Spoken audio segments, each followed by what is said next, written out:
Hello, welcome to Libra Philippines. So, itong reading na ito ay para sa mga Libra dealing with their twin flames. Of course, hindi to para sa lahat kasi hindi ko talaga makukuha lahat ng energy ng Libra sa mundo, especially twin flame. Hindi po lahat ay may twin flame. So, maintindihan ko po, hindi talaga kayo makaka-relate sa reading. But anyway, okay lang yon. May mga next readings pa naman tayo. Kung gusto mo, check mo na lang yung ibang videos. And ma-appreciate kung kayo ay mag-like, magko-comment. Yan, kahit po heart-heart lang, smileys. Nagaganahan ako, guys, mag-reading kapag may mga nagko-comment. Kasi kahit po tuldok lang, masayang-masaya na ako. Ayan, kasi nagpapakita ng suporta. At saka nagaganahan ako mag-reading pag may mga comment po sa baba. Yeah, so sana po ay bigyan nyo ng time yung pagpindot nyo ng video ay mag-comment kayo kahit heart lang. Ayan, maraming salamat po. So, start na natin ang reading. This is for Libra, dealing with their twin flame. For personal reading, Jing Tarot Reader. Ayan, let's start. For Libra, Sun, Moon, Rising, Libra, Venus, Libra. For Libra, please. Jupiter Libra is check naman na lang yung natal chart mo, ha. Yung iba magtataka, bakit nakaka-relate ako? Hindi naman ako Libra. Kasi po maybe sa natal chart nyo, yung sun ninyo, yung moon ninyo, rising sign ninyo, or yung inyong Venus, Jupiter ay nasa Libra. Okay? So, depende yon. Pero pwede kayo makarelate din dito. Okay, you do have here legal come together is here, obsession and entrapment. Okay. Bottom of the deck, meron tayo ditong gossip. And pag-usapan natin yung inyong situation ng iyong twin flame ngayon. Take only what resonates. Twin flame ngayon. Situation ninyong dalawa. Ano meron dito sa sitwasyon ninyong dalawa ng twin flame mo? Ano meron sa sitwasyon ninyong dalawa ng twin flame? What do we have here for twin flame, please? Sun, Moon, Rising, Venus, Jupiter, Libra. Situation nila ng twin flame niya. You have your religious factors. And bottom of the deck is the reconciliation. Wow. Ang ganda ng cards na lumabas. I can see both of you could be talking legally nitong person na to. You do have your gossip. So, pwedeng meron kayong pag-uusap nitong person na to. The one of you is getting jealous, by the way. Or maybe if other people are involved dito sa connection na ito, maybe someone, nakikita tayo ng person na nagsiselos. Maybe if you're dealing with someone who is married or in a relationship, the person nakakonect niya is nagsiselo sa'yo. Or ikaw ito, na kung ikaw ay may kakonect na iba, maybe yung person na kakonect mo nagsiselo sa person na ito. If both of that connection is alam yung connection ninyo. Or minsan na nagkaroon ng pagsiselos. No, kung hindi man in this current situation, pwedeng in the past, nagkaroon ng pagsiselos dito. But I can see communication, okay? Especially pwedeng may kinalaman sa legal matters. The legal is here and ito yung nagbibigay sa inyo ng reconciliation itong taong to. Because of the legal matters, documents, pag-uusap regarding mga plano, mga goals, mga kinalaman sa pera, or may kinalaman sa mga legal matters. This person is currently obsessed with you. Obsession is here. So, alam mo, natural yan sa mga twin flame connection. Meron talagang obsession. Meron talagang mararamdaman mo yung feeling na ano ba yung mga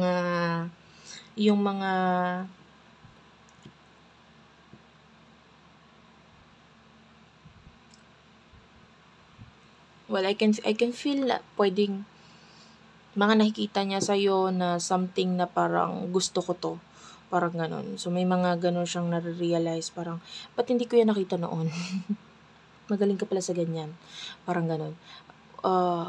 This person is really drawn to you. Kung paano ka as a person, kung ano yung mga yung strength mo, pwede may kinalaman sa money or what. This person gusto niyang magkaanak sa'yo. The energy is like, parang gusto niya magkaanak sa'yo, or maybe this person gusto niya magbuo ng something sa'yo without entrapment.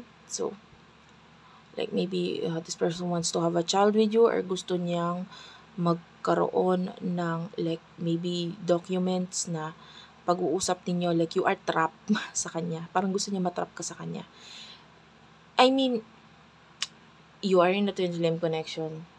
Nangyayari yung obsession, especially if you are the chaser sa connection. So, pwedeng na-experience mo na yung being a chaser, and alam mo yon, na-experience mo na rin na maghangad, ma-obsess sa taong ito, and pwedeng na-experience mo na rin na na mag-isip ng mga may kinalaman dito sa sana ganito kami, ganito. Yung iba pwedeng nagkaroon pa ng mga ritual na may kinalaman sa kung paano magpaparamdam ng taong to sa buhay mo. So, things like that. So, nakakita tayo ng obsession dito sa person nito. And both of you could be someone na religious. I can see religious connection sa inyong dalawa. So, both of you, pareho ha, pwedeng madasalin, ma-religyoso, with the religious factor.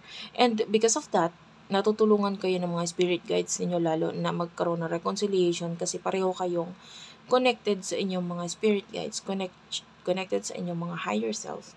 And of course, also, yung maganda doon, ini-involve nyo yung si God dito sa connection ninyo. And yeah, both of you are beings spiritual. Well, actually sa twin flame connection, usually yung isa ang nauunang ma-awakened or maging mas spiritual.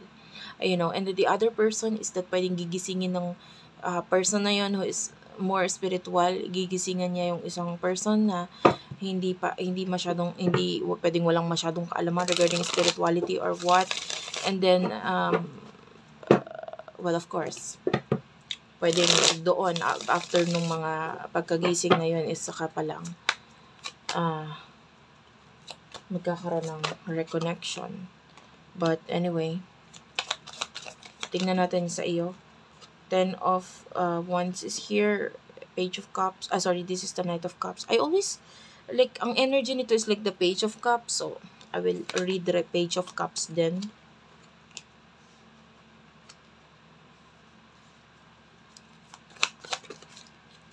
Sana nakaka-relate ka ha, pero yeah. Hindi lahat. Yeah, see? Ito na si Page of Cups. So, talagang literal nagpakita siya. So, talagang babasahin ko siya. Emotions. Okay. Trust is here. Well, the way I see this, I can see challenges sa connection ninyo. Emotion mo sa person na ito, gusto mo siya, but you do have a lot of responsibilities and marami kang dapat isaalang-alang muna sa ngayon. Maybe with the Knight of Cups, Page of Cups, pwede may kinalaman sa children, sa child. Or maybe this is you na pwedeng may mga dapat kang gawin, responsibilidad mo. I mean, marami kang dala-dala ngayon marami kang dapat bitawan. Like, maybe maraming nangyayari sa'yo dito na pwedeng hindi mo na kaya, mahirap. Kailangan mo ng tulong or what, pero yung iba sa inyo, humingi ka man ng tulong, pwedeng hindi naman na ibibigay yung tulong talaga sa'yo, or wala kang asahan kundi sarili mo. Maybe the one na inaasahan mo na tutulong sa'yo is hindi ka naman natutulungan talaga, or nagiging isa sa dagdag pang pasakit, isa pa sa pabigat. So, nakikita natin yung mo dyan, yung pag-focus mo sa sarili mo, and like, maybe hindi mo naman inaako lahat, no? Yung mga responsibilidad, pero parang wala ka lang talagang choice kasi yung inaasahan mo na tutulong sa'yo, pwedeng hindi ka naman kasi niya ganun natutulungan. So, I can see things like that. You do like or love this person, but for now, you do have a lot of priorities. Okay? Ang emotion ng person nito sa'yo is the 3 of Cups. This person sees you as a friend. This person is thinking of you, and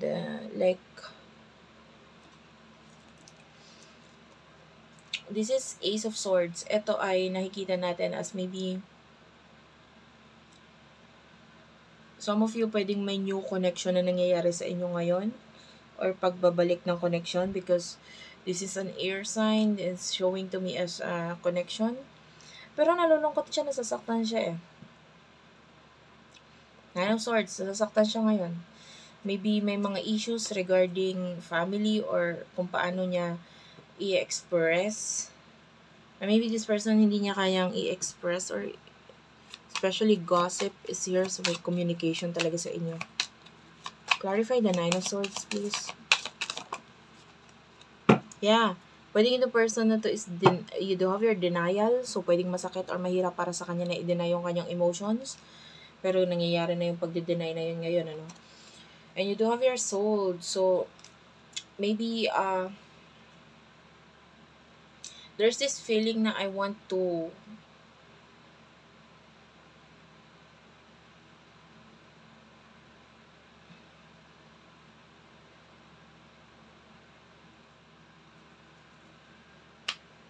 nakikita natin dito pwedeng relocation.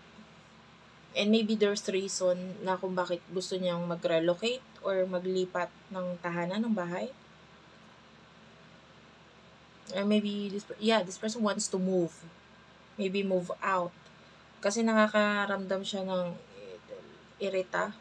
Like, problem. Pwede ngayon, hindi niya hinaharap yung problem na yun. Kung, maybe sa kanyang neighbors o sa kanyang surroundings or pwedeng sa mga kasama niya sa bahay. So, nakakita rin tayo ng problema dito sa person to regarding sa kanyang pamumuhay ngayon. Especially may kinalaman sa living situation niya. So, may mga kanya-kanya kayong struggle. Yun yung lumalabas sa ating reading. May mga kanya-kanya kayong struggle. Pero nandun yung pag-iisip at saka emotion nyo pa rin sa isa't isa na, oo, may sitwasyon ako ngayon na kailangan harapin. Pero hindi naman ibig sabihin, no, nakalimutan na kita. Andito ka pa rin, nasa isip pa rin kita, ganyan. And, ayun pa nga, isa pa ito. Kasi, maybe the more you focus on your physical life, in your personal life, the more you focus on yourself, the more you focus on these kids, no? The more na mas na-obsess siya sa'yo. Pwedeng in the past, nasanay siya na ikaw yung na-obsess. And ngayon, nagkakaroon ng issues kasi siya yung na-obsess ngayon. And, yeah. Racing is here, so,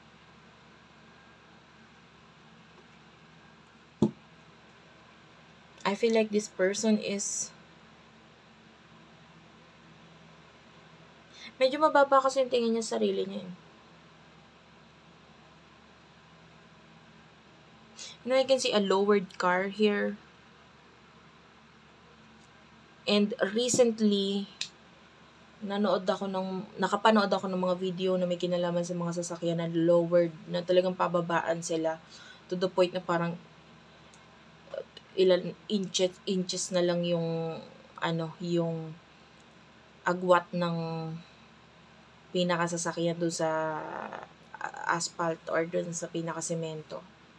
So, hindi na nila makayang umakyat ng humps. So, ibig sabihin, sa connection ninyo, the more na umiiwas itong person na ito, the more na, hindi na niya kayang umiwas ng mabilis ngayon. Like, wala siyang, hindi na niya kaya. Kasi masakit. Like, when a lowered car, pag binilisan mo yun, especially sa humps, ganun yung effect. 'Di ba? Hindi niya kayang dumaan sa humps. Kailangan may technique para makadaan sa humps. So, sa connection ninyo, itong person na to,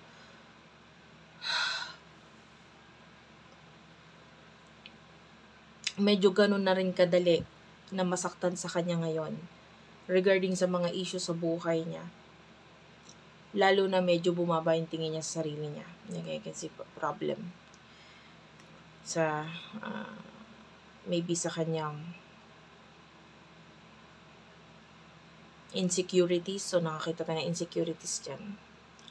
Anyway, what will happen in the future? Ayun, the energy is that the more na nai-insecure siya sa sarili niya, the more na na-obsess siya sa'yo, and the more na masakit para sa kanya, yung nangyayari sa inyo. Okay, and gusto ko yung gawing title, and isusulat ko siya. Bigyan mo lang ako ng time, kasi medyo ulyanin ako, guys.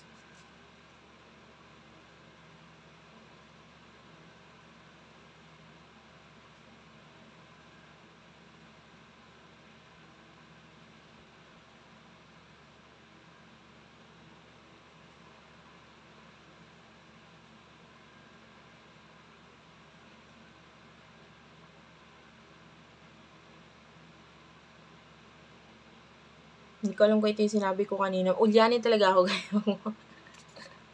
Ayan, no, habang na-obsess siya sa'yo, lalo siyang nasasaktan. Yun na lang yung ginawa kong title. But anyway, diba, kasasabi ko lang na kalimutan ko agad. Ganun ako kaulyanin. And I don't mind. Okay lang.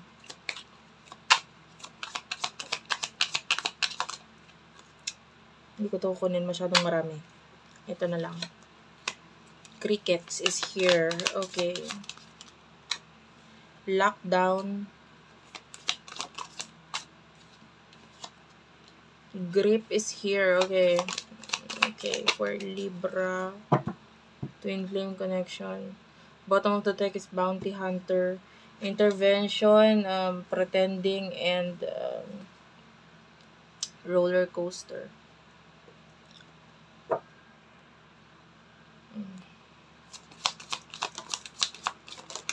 Sana mag-comment kayo, guys, ha.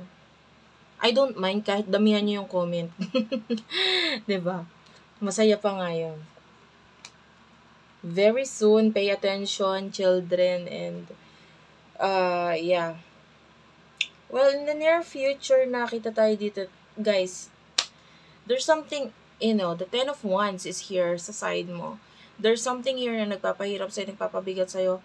I mean, in the future, you need to close this. Kailangan mo tapusin, kailangan mo. Nahirapan ka lang eh. Hindi pwedeng hindi ka nagsasalita, hindi ka pwedeng hindi naggagawa ng action regarding dito. Like, can you see this grip? There's a man holding this, parang, anong tawag dito? Yung pampamuscle, barbell. Yan. Barbell, dumbbell. Hindi ko alam siya ang tawag doon. But anyway, may hawak siyang ganyan sa gym. The more na bubuhatin mo yan, the more na matagal, the more na mahirap, masakit. Pero lumalakas ka. Pero of course, eventually, kailangan mo pa rin bitawan. So, the way I see this is that maybe you're trying to balance yourself. You are a Libra. Alam mo, ang Libra is talagang indecisive eh.